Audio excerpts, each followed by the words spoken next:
Welcome back to Black and Classic Podcast. I'm your host, Brittany Monet, where we talk all things politics and pop culture. Blackness, that black power, that black pushing them to identify with black culture. I think that's what you're asking. I'm so excited to do this episode. Not a lot has happened in the media, in the news, in politics, but there is some things that are going on that I definitely want to sit down and discuss with you guys. Of course, we have some things going on in local news, and we'll also get started with some headlines. But before all of that, let's jump into our recap. Now, you guys. I've been posting more on TikTok. If you're not following me on TikTok, please go and subscribe. It's Black and Classic. I'm pretty sure it's Black and Classic on TikTok.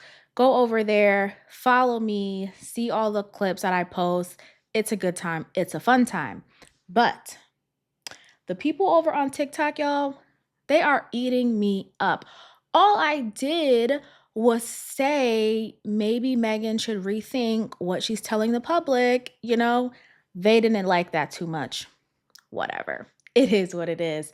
And when I was looking into some recaps, there's actually a person on here who this is Bane the Reckoning 2638.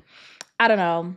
Bane has commented on this video, this clip that I put out regarding Tory Lanez and Megan Thee Stallion. First of all, I didn't know that this was going to be such a hot topic for you guys because it's been going on for such a long time. I thought it was kind of like old news, but sure, I'll talk about it. But it is hot in the media, okay? So Bane says, apologize for what? I guess referencing what should Megan apologize for. His next comment says, it's been 36 hours and he's not free. How'd that work out for y'all pick-me's? I never said free Tory. I didn't say that. All I said was maybe rethink what you're telling people because a lot of it has been lies. And the more that is introduced to us, the more your story starts to fall apart. He also commented and said, either a bot or just dull as a sack of hammers. Tory isn't going anywhere. LMAO. Again, my stance isn't free Tory. My stance is stop saying Tory shot me if that's not what the evidence is pointing to. Did he grab the gun? Maybe. I don't know. But if there were two people in a vehicle and another person is also now being accused of shooting you, I think you need to address both those people and not just the one. So yeah, the folks are mad. Tank School 1565 says Trump is not following the script. It's certainly not dull. Trump is not following the script. And we're going to speak again about Trump because he's doing what he wants and how he wants. And hey, he's the president, I guess. So yeah, a lot of interactions with you guys, which is great. Thank you guys so much for always commenting and telling me your opinions.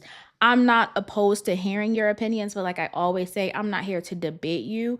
I will hear your opinion. I will hear your perspective and like honor it for what you believe it to be. But debating and going back and forth, baby, please. Podcasts are free. Go ahead and start one and say what you feel, but arguing about it, never. Never, never, never. And so with that being said, let's jump into our local news. Now, first up, I want to talk about the housing crisis in Connecticut. And it's very interesting because, I work for a municipality. I'm around a lot of people, and I work in a city where there is a new high-rise, a new apartment complex being built. Literally, it feels like every 2 months. Like once they put one up, it goes up in probably 3 to 4 months. Maybe they take 2 months off, get their paperwork ready. Someone buys land or something, and a whole nother apartment complex goes up. 3 to 4 months, it's up, it's furnished, now leasing, and they're ready for people to move in. And the conversations that I hear, especially amongst people who are, wanting to grow their families, they're definitely wanting to get married and buy a house. It's hard for them to do that. So what they do is they get an apartment. Now, is the apartment more likely than not more expensive than a mortgage? Yes. But financially, sometimes it makes sense to have an apartment because there's certain things that you don't have to take care of that you would have to take care of as a homeowner. Okay. So when you live in an apartment, yes, it's expensive, but there are some expenses that you don't have to worry about. If you're I don't even know, child, like lawn care, if you need a new refrigerator, because let me tell you, refrigerators are not cheap. If something's going wrong with your gas or whatever, sorry, y'all know my nose is always gonna run. Um, then you don't have, you can call somebody if you live in an apartment. If you're home, you don't have no one to call. It's on you. And of course, yes, it's an investment and everything like that, but also we have to think about where people are in their finances. So, what they're saying is there are a lack of homes and it's hard to recruit people from outside of Connecticut to come to Connecticut because there just aren't homes for them. So lawmakers are now in this discussion of how do we deal with this housing crisis when the houses are just not there. I mean, for me, I would say slow down on these apartment complexes and build, either small residential areas or to this lawmaker's point, this is Representative Vincent Cantalora. He's a Republican minority leader. And he said, which I thought, he says, certainly housing and the shortage of housing is a piece of the conversation, but it is really about the affordability in the state of Connecticut.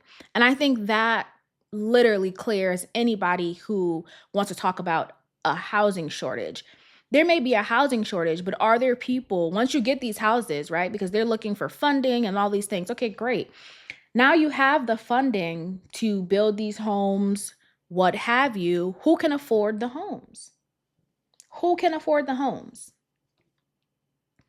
So you're going to now be like, okay, well, let's bring people in because we want to recruit people from, maybe they're trying to get out of California, or maybe they're wanting to leave Texas or New York and they want to come to Connecticut. That's beautiful. But the people in Connecticut, again, can't afford these homes. So it's a bigger issue to me than just saying, oh, well, we need more homes. No, we need things to be affordable. Okay, that's what we need. And it's so funny because, again, I hate to keep referencing TikTok, but on TikTok, there's this conversation going on where, like, oh, well, this is a recession indicator, right? So, like, someone might experience something and someone will comment and say, oh, well, that's a recession indicator, which is so funny because I think, what did I see, guys? Oh my God, it was so funny. I think a white woman was like making a point about something or arguing about something, and they're like, oh, that's a recession indicator. Like, if a white woman has a problem with it, that's a recession indicator. So it's so funny. I think a lot of things are recession indicators. I think a lot of, what are they, like, what's the word for them? Contractors or, you know, real estate people, they understand that the market is shifting away from homes. A lot of times people don't have homes, right? So if people are, especially like my generation, if we're not getting married, why are we buying homes? If we are having broken homes where you don't have a two-parent household, why are we buying homes?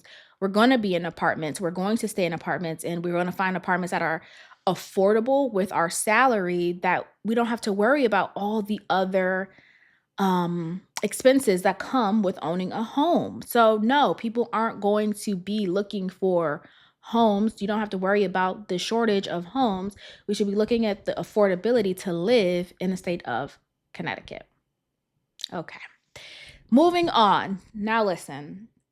I didn't know how complicated this one topic was until I started to look into it. And I said, oh, this is so layered.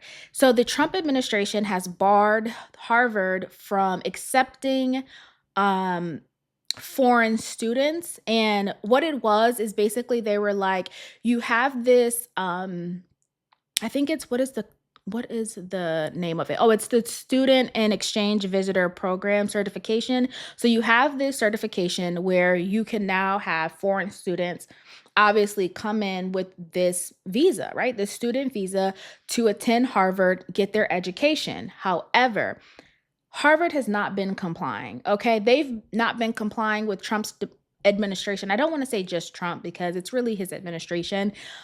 They've not been complying with Trump's administration to the point where they've lost billions in grants, they've lost millions in contracts, and now they're at a point where they've been completely barred and they're like, look, your foreign students, they either have to transfer, leave, or they need to like basically like figure it out, right?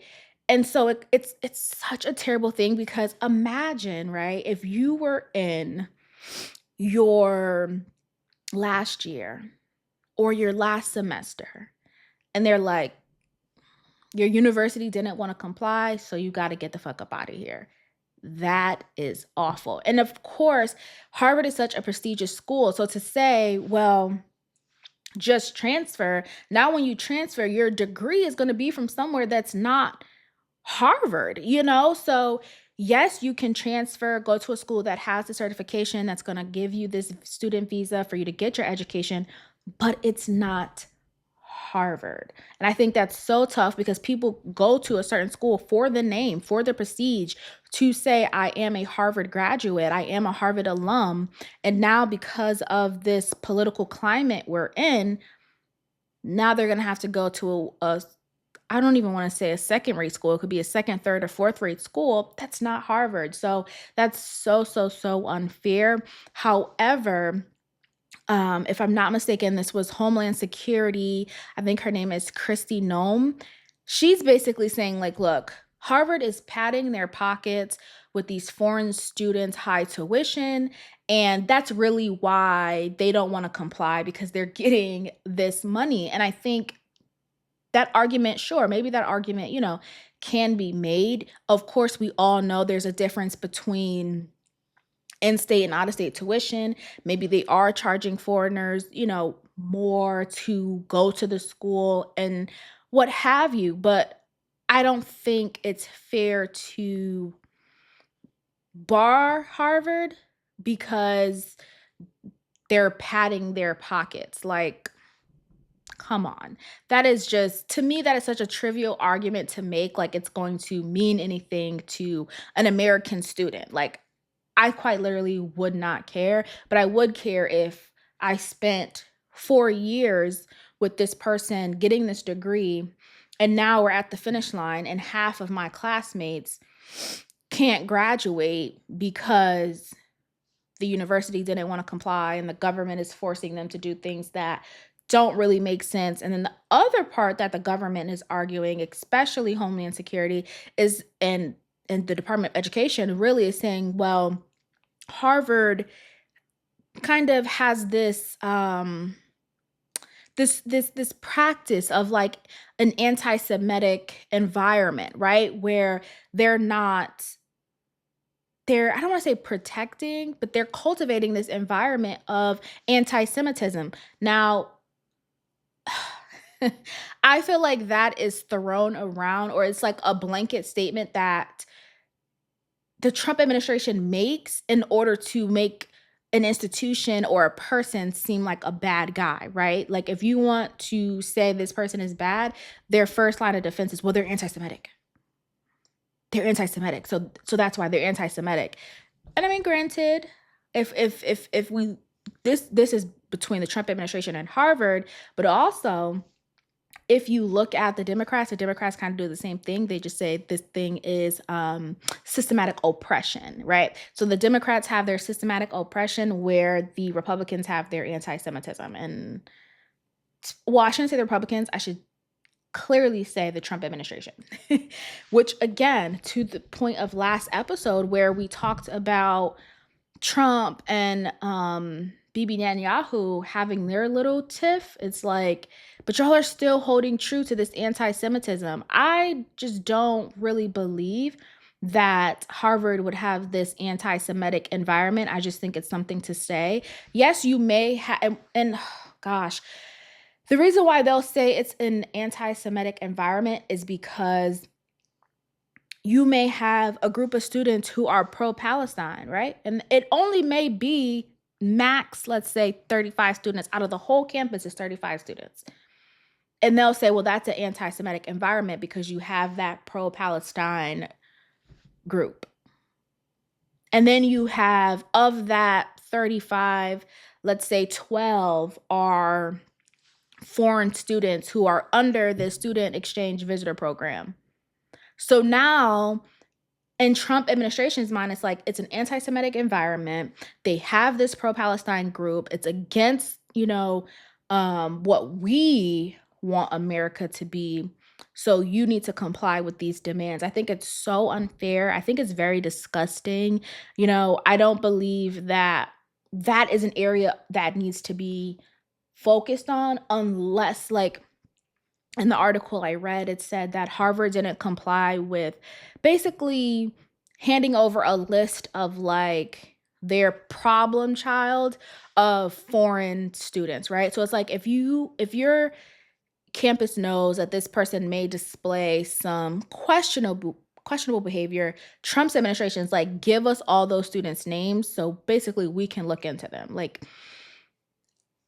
I get it because again, you don't want to have foreign students coming in and it can be a terroristic type of thing, but also having an opinion and being pro-Palestine does not then make you anti-Semitic. So I think that's the battle that's happening, and it's just unfair to the students who are just simply here to get an education. Like they could, I don't want to say care less, but they could essentially care less about whether, you're pro-Palestine or anti-Semitic. They could care less. They're like, look, I just want to get this degree. Like, that is it. That is all. My education costs way too much. I just want to come here, get my degree, and move the fuck on. And I completely understand that sentiment. Next up in our local news, the House of Democrats approved a Trust Act, which is a change amid the immigration fight with President Trump. So this kind of is in line with what we just spoke about as far as relates to Harvard. However, this was very interesting to me because this new change to this Trust Act that I feel like the article I read said it had been, I guess, been around since 2013, but nothing had come of it until now. So the purpose of the change was to greatly limit the amount of cooperation law enforcement had to have with ICE, right? So your local, right, Connecticut's law enforcement, they don't have to comply too much with what ICE wants to get done. And I thought that was very interesting because there's this, especially when they were doing like those big sweeps of gathering people up, they may still be, but it's just not in the news. But they were doing those big sweeps of gathering people up. So now this act, right, that's supposed to go to the Senate now is basically saying like, look, you can come in looking for these people. That does not mean our law enforcement officers have to help you, right?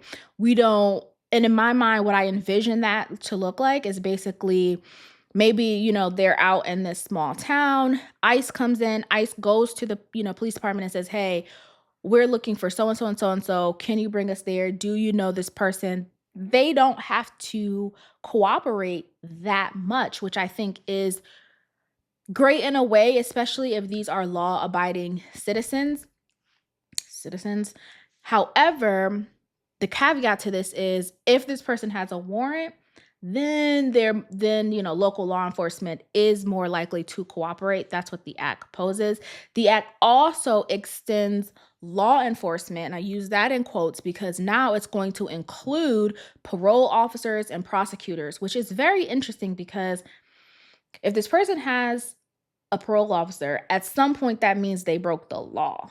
So don't know why we're now including law and parole officers and prosecutors as someone who they don't have to cooperate with ICE. Like, that doesn't make too much sense to me. Like, I feel like if you broke the law and you're an illegal immigrant, which is already breaking the law, like, go ahead, pack your bags. Your time has come. Let's, scoot them on out.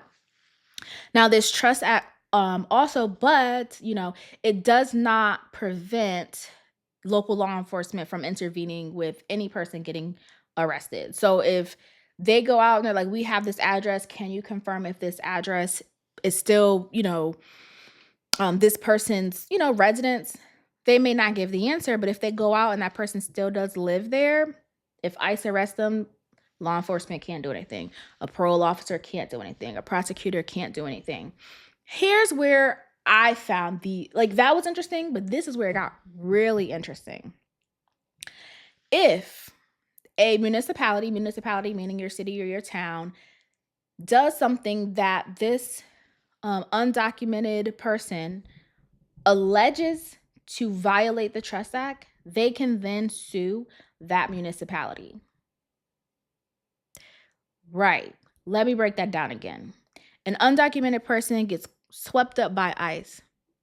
They then make the allegation that their town, their city, their municipality did something that violated this Trust Act. They can then sue that municipality. That is crazy. Now, it's crazy to me because I work for a municipality. And I can tell you right now, there are a ton of things that get passed, and people are none the wiser. So to say that you can sue a municipality and the municipality may not have the knowledge of the Trust Act is kind of messed up, because not every municipality has a lawyer, an attorney on their working for them. You know what I mean? So if you don't have that, or if your city manager or your town manager isn't aware of this change in the Trust Act and what it could mean and how you can violate it, if they don't know that, now you're going to be getting sued by an undocumented person and you had no idea what was going on. So I think that's a little bit unfair. There was, some lawmakers in that article who expressed that, to say it's kind of unfair to then say these people were supposed to help me and they didn't, so now I'm going to sue them. Like, maybe they just did not know. And now you're going to have municipalities being sued, nonprofits being sued, because this person is mad that they were essentially kicked out of the country that they had no right to be in. So I don't know. It was just like something that they threw in there to kind of it almost fails to get the responsibility up off of the state of Connecticut, right? To be like, you got arrested out in XYZ town, you got to handle that with XYZ town. They're going to do with us. You understand what I'm saying? That's kind of what it felt like. But with that being said, that was our local news. We're going to now jump into our headlines. So first things first, my only question, because we talked about it last episode and we talked about, what was going on, and still I have questions that need answers. So where is Diddy's Rico? Where is it? We heard from Cassie. We heard from Cassie Mama. First of all, Cassie Mama, come here, girl. Bring it in. Bring it in. Why in the world did y'all go and get $20,000 to pay that man so he wouldn't put out some sex tape? You paid a multi-millionaire to not put out a sex tape. That's how I knew. Everyone's putting this blame on Cassie, but look at the action her parents were taking. They also didn't know what to do in this world. To my point last time, she had no idea what to do in this world. She was not hip to this. She wasn't up on game to know what to do. Her parents went and paid $20,000 to get a sex tape back from a multimillionaire. Mind blown. He did. I think they said he did end up not releasing it and giving her parents the money back. But the fact that they would even consider and do, I feel like they put their home up for foreclosure or something like that to get the money and all of these things. What? They just didn't know. They were in uncharted territory, and that's why I really have a lot of grace for Cassie, because she was just in uncharted territory. She got caught up in a world she knew nothing about. She couldn't go and call her parents because they, you know what I'm saying? Anyways, I digress. Where is Diddy's Rico? We get it. We get it. The man's a freak, okay? He loved candle wax. He loved baby oil. He loved Astroglide. We totally understand. My question still exists. Where is the Rico? To me, it's definitely giving like this is just a humiliation trial. They just want to humiliate him. They want to drag his name through the mud. They want to make sure that we see him as an abuser, that we see him as this freak. He wants, semen to be rubbed on his nipples and like all this craziness. Like, I get it. Like, I get it. The man is freaky. Okay. We didn't need this trial and we didn't need days of testimony to find out that the man was freaky. I think we all could come to that conclusion ourselves. So where is the Rico? Where is the criminal activity that you want us to charge him on? Besides saying he's an abuser and he's a man who likes freaky things. Like, okay, we get it. And I've been following the breakdown of attorney Simone Redwine. She's on YouTube. Definitely watch her breakdowns. She's so funny, but also like very thorough, and you're going to like learn and piece things together. And so while she's discussing this Rico, she will kind of say the same thing. Like, she's trying to link the testimony to the charges, and you can like see where prosecution's going, but it just never quite lands. And I feel as though if I was on the jury and you wanted me to make a decision, I just would struggle with it, because I'd be like, well, yeah, he's freaky, and like, yeah, he flew in escorts and things of that nature. But where's the racketeering? Where's the like criminal enterprise that you want us to believe is going on besides saying he's freaky and an abuser? Like, where is the like big, bold case that you want to present us? Because right now I'm not seeing it. I need prosecution to make this criminal. The best way that they've made it criminal is they'll say like, oh, well, he ordered or he booked, not he, but like his assistant or the people working for him booked the hotel room under the company card. And then, they flew in an escort and they were transported to this hotel. So that's a RICO, because obviously flying someone in for sexual favors alone and then doing it under your company card, that's a criminal act, right? So it's like prostitution under your company. That's all they've given us. That's it. That is it. To me, I don't see the need to throw the book at the man for that. Like, I just don't see it. Has he had poor behavior, made poor decision, nasty man? Yes. I just don't see why I would then, as a juror, be like, yep, let's throw the book at him for what? Because what he's doing, a bunch of people are doing. So I'm just so confused, and I think every testimony that we hear, it goes right back to the baby oil, it goes right back to the lube, it goes right back to how bad he does the hotel rooms and things like that. And I feel like if I was the defense, I'd be like, calling these people up and be like, okay, on X date, what event was that? Oh, it was the BET Awards. Okay, so you booked this hotel room for the BET Awards. Yes. Now, if he then, after that, had prostitution there, well, then he just was being freaky. You know what I'm saying? Like, I don't see how that would be a RICO. I could see if it was like he flew to this one place to do this and every single time. But like, y'all aren't making this stick to where I feel like Diddy is this crazy criminal. I feel like, yes, he's crazy freaky.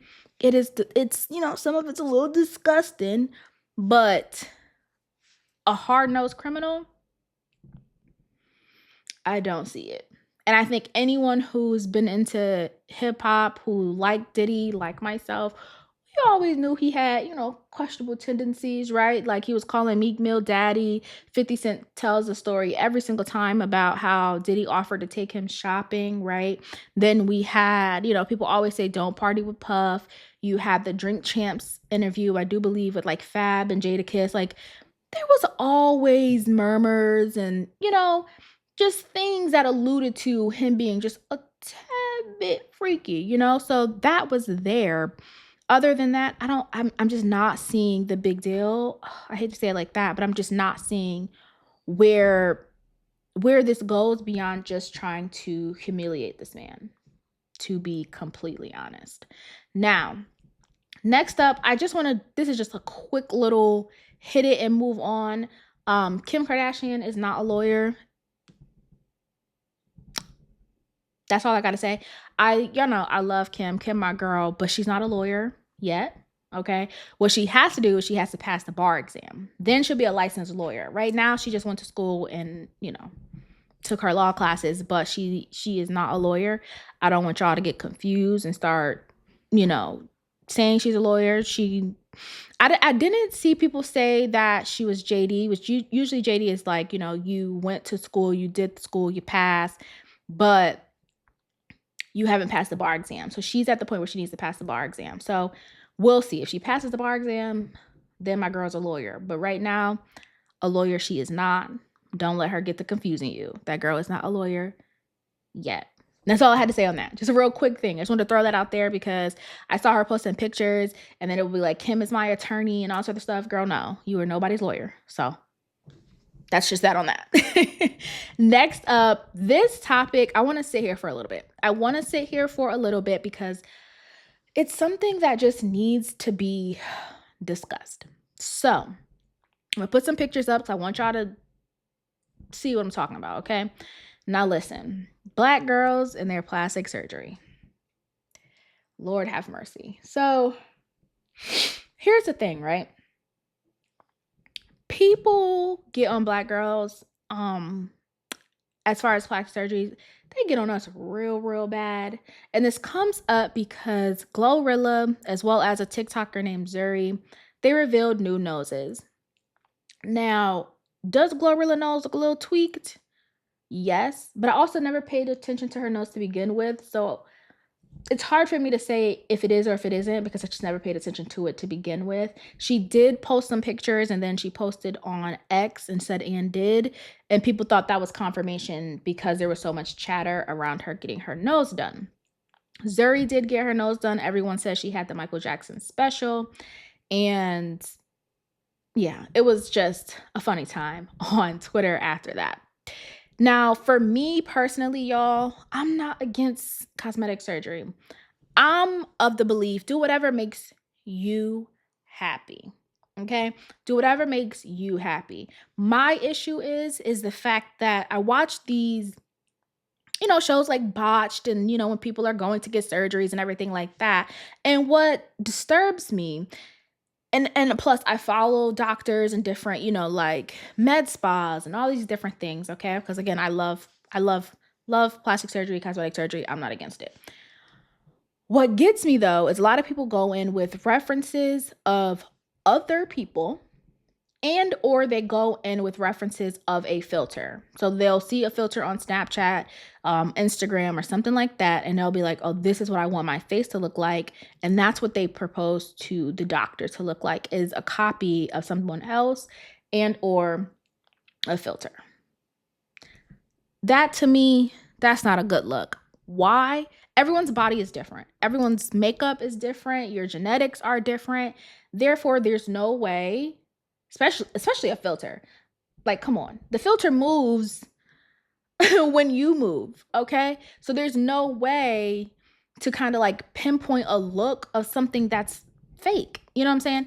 But copying someone else's body type is a struggle because it's like, hey, that person doesn't have the body that you have. So if you want to get cosmetic surgery, you should look at yourself in the mirror, look at your body and say, hey, I'm not happy with how this looks, that looks, this is doing, that is sagging, whatever, and then adjust that. Not, hey, I like the way Nicki has this. I like the way Jada Wada has that. I like the way Cardi B has this. I like the way Lotto has that. And now I want to pick all these different body parts and somehow make myself look like that so I can emulate what I see on Instagram. I'm not a fan of that. Okay. I'm not a fan of anybody doing it for any, I don't want to say insecurity because there is certain things that we are insecure about that we want to tweak or fix or enhance. But I'm not a fan of doing it to look like someone else, because you'll get caught up in this person has this, that, and that, and I want that. So in order for me to get that, I have to look like that person. No, that's not the vibe. That's not the vibe, okay? Just like I feel like it was like one or two girls who went and they did the like facial balancing and, getting their jaw to be like poked out. I call it the handsome Squidward face. If y'all remember handsome Squidward, that's what I call it. Um, Y'all say facial balancing, I say the handsome Squidward look. So a lot of girls are going to get that because, again, I feel like you see how you look with the filter and you're like, "Ooh, I kind of want to look like that." No. No, we're not around here trying to look like filters, okay? If you don't like personally, all right? I'll talk about myself just so y'all understand, okay? Under here, your girl, I don't have raccoon eyes. It's like a little bit of sunken in, right? It's a little sunken in. And I always thought, like, oh, I'll go and get the filler under the eyes. However, as time has passed, because before it was a new surgery, okay? It was a new procedure that you could get done, and the girls went and did it.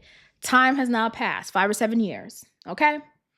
The girls, when they got this filler done, babe, it's dropping. And now it's like resting in their cheeks. No, thank you. I'll just put some concealer on and keep it pushing. You see what I'm saying? Like, it's not that much of an insecurity where I need to then it look good for a year or two, and the next thing you know, it's settled and it's down here. And now I have the sunken in a pocket of filler, and then my cheeks, child, no. And I still got to put on all that concealer. No, no, thank you. No, thank you. So I definitely think whatever you're getting done, you need to get done because you want to get it done. Not because you like when a makeup artist contours your face, and when they contour your face, your nose looks like this and your cheek looks like that. And that's, you go to the doctor with the picture and say, I want to look like my contoured nose. No, like, let's be for real. Like, no, get something because you want it and you want to enhance or reduce that part of your body, period.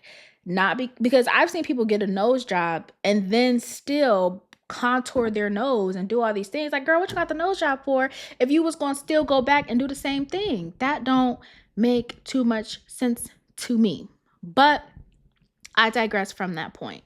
My other point is with the, I guess, attacks really that happen to Black girls when they do get these cosmetic surgeries. A lot of time it's because they're on, I would say, quote unquote, features of a Black girl that people deem to be untouchable, right? And I think that's nose, lips, and sometimes your butt, depending on what you want to do with it, right? So, like, these are the things that people are like, why would you do that? Especially your lips. Granted, not every Black girl has the fullest of lips. It's not a thing. Like, we may not be like our counterparts, but our lips aren't the fullest. So if a girl wants to go and get the lip filler, let her go and get the lip filler, however she wants to get it, however makes her happy, okay? They also deem don't touch your nose. It's like a Black thing. It's almost like they feel as though touching your nose or your lips makes it like self-hate. But you can do everything else. You can get the boobs, you can get the ass, you can, wear the wigs and, do all of those things. But God forbid you touch the two features that they feel are untouchable, your nose and your lips. I say do what you want to do. Just make sure that when you're doing it, it's because you want it to be different for you. We all know what we're insecure about on our face and as it relates to our body. And if that's something that you want to do, then you do it. Not something that when I put on a filter, I like this part of me more. No. When I contour my nose, I like it more. No, because it's not gonna look the same. Makeup and filters, it's just not gonna look the same. You're gonna end up contouring your nose anyway, and then when you contour, it's gonna look like it's not even on your face. Stop. Okay. So the conversation that I want to have really is about why are we attributing self-hate with plastic surgery, but only for certain things. The girls are running to get these BBLs. They be looking swollen and bloated and fucked up. But to y'all, it's almost like, yeah, you may not like it and you may make jokes, but it's more acceptable than a black girl going to get filler or going to get Botox, going to get her nose done. That is not acceptable. Don't that's self-hate. Any other thing isn't self-hate. No other surgery is self-hate besides nose, Botox filler, lips, anything like that. It's so it's so weird to me. I don't have the answer. Again, if you guys have your thoughts, let me know. But I just don't understand why that would be self-hate. It's like you have a Negro nose, don't touch your Negro nose. But yeah, you can get every other surgery under the sun, just don't touch your nose. Why? A surgery is a surgery is a surgery is a surgery. You know what I mean? So I'm not really I don't place one above the other. If you want to get it done, get it done. Just make sure that it's for the right reasons. Don't get it done to attract a man. Don't get it done to be more popular on Instagram. Don't get it done because you want to look like a filter. Because a lot of people, especially what you'll see, is that they'll get all these things done and still use a filter. You went and got the nose, you went and got the lips, you went and got the BBL, and you're still using the filter. So the surgery didn't solve what you thought the problem was. So clearly it's a deeper issue, right? So it has nothing to do with hating how you look. It's a deeper issue that you need to understand. And I think that needs to be more of the conversation than don't get the surgeries. What is it about you that you don't like? You know, that needs to be a conversation before getting a surgery. But also the people who comment on people getting surgeries, why are you okay with BBLs and why are you okay with tummy tucks and just those like common surgeries. Why are you okay with those, but you're not okay with nose or lips or fillers or Botox? Like you tell somebody you getting Botox, especially in the black community, you say, "Oh, I'm gonna go get Botox." Botox? Why are you getting Botox? But then you say BBL, and it's like, "Oh, okay, you gonna get a BBL? Okay, where you gonna go?" Like that's a normal one, but not Botox. I don't know, crazy to me. And of course, this is not a blanket statement. This is just, focusing on a small group of people who are doing a thing. Okay. So don't get to telling me it's not everybody. Understood. All I'm saying is if we're getting these surgeries, a surgery is a surgery. Okay. Don't be up in arms about what body part it is. A surgery is a surgery. Whether it's a BBL or a nose job, a surgery is a surgery. Okay. Get it for the right reasons. Get it because you want it. Get it because it's something that would make you happy. And that is it. Okay. Side note, what gets me is a lot of people get these surgeries, especially people who aren't famous, right? They get these surgeries because they believe it'll elevate their life. You take you with you wherever you go. It does not matter what your body looks like, what your hair looks like, what your makeup looks like, what your nails look like. It don't matter. You take you with you wherever you go. So getting a BBL to stay where you are, to get pregnant by the same men that you've been around, makes no sense to me. Makes absolutely no sense to me. I think a lot of the money that y'all invest into BBLs, y'all should invest into therapy because a lot of y'all do need that as well. And when you go through therapy, you might understand that you actually don't need this BBL, or maybe you just want to change your lifestyle, or maybe you just want, you do want to improve yourself, and maybe this might be a quick fix to fix something about yourself, but you can narrow it down and it's not a big but. Because let me talk to the girls for a real quick second. I don't understand why the girlies aren't going and getting 360 lipo. Why are y'all not going to get 360 lipo? Because a lot of y'all have a nice little cute little shape. Go get a 360 lipo and watch how that shit change your life. Okay? That's what y'all need to be doing, because y'all running to getting these BBLs and y'all be swollen, y'all be bloated, y'all not doing the aftercare. Y'all do it for like a month or two and then be over it. And y'all just running around now in these tight Fashion Nova fits, and it's not giving. It only gives for about, being generous, 6 months.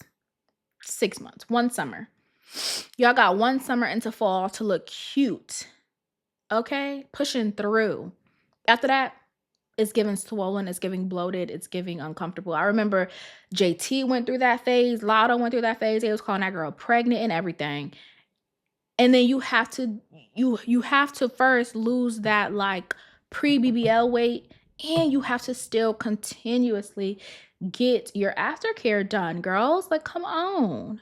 And if you don't want to do that, just go ahead and get that 360 lipo. Just go ahead and do that.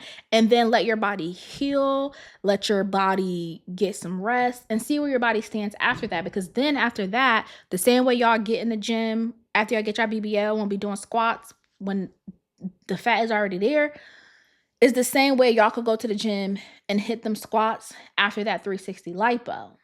Okay? And then if you do, now you're like, okay, maybe I do want to get a BBL. Go ahead and get your little skinny BBL. Okay, get your little skinny BBL. That's it.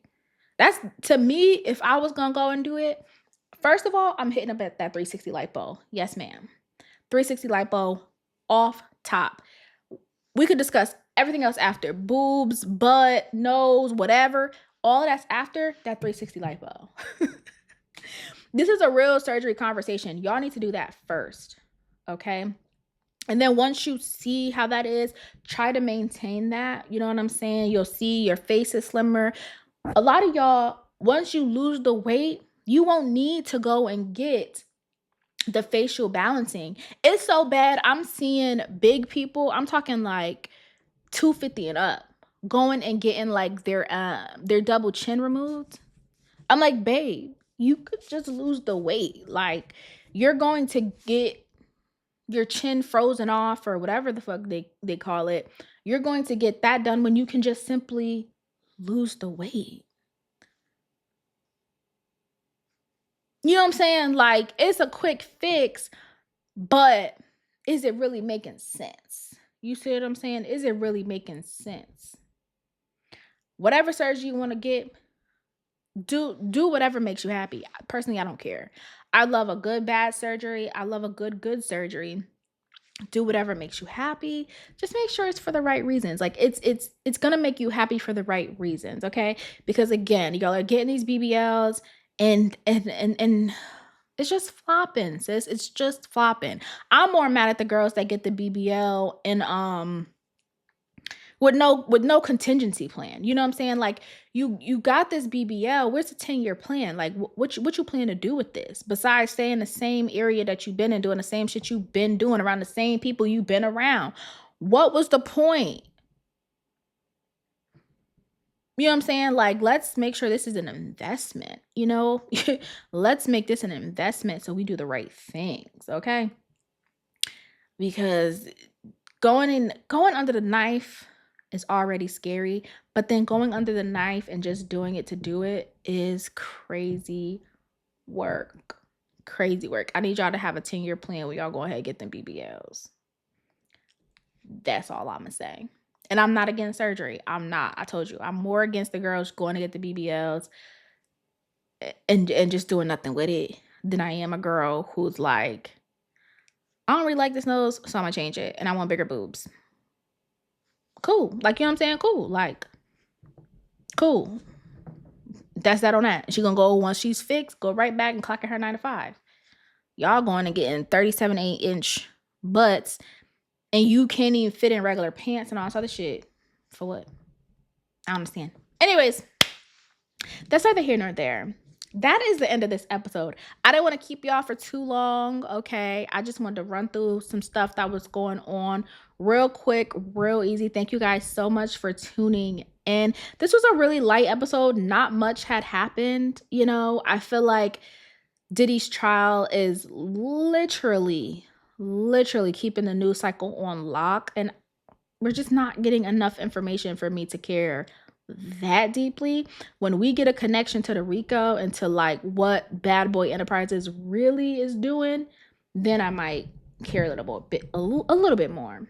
But to be focused in on him being a freak, okay. Okay. But yeah, with that being said, thank you guys so much for tuning in to another episode. As always, please leave a comment, like, comment, subscribe. Go follow me on Instagram, go follow me on TikTok. And if you have a comment, please know I love each and every opinion that you have, but I'm not going to debate you. No. You can debate your granny because I simply don't give a fuck. And with that being said, I'll talk to you guys later. Bye.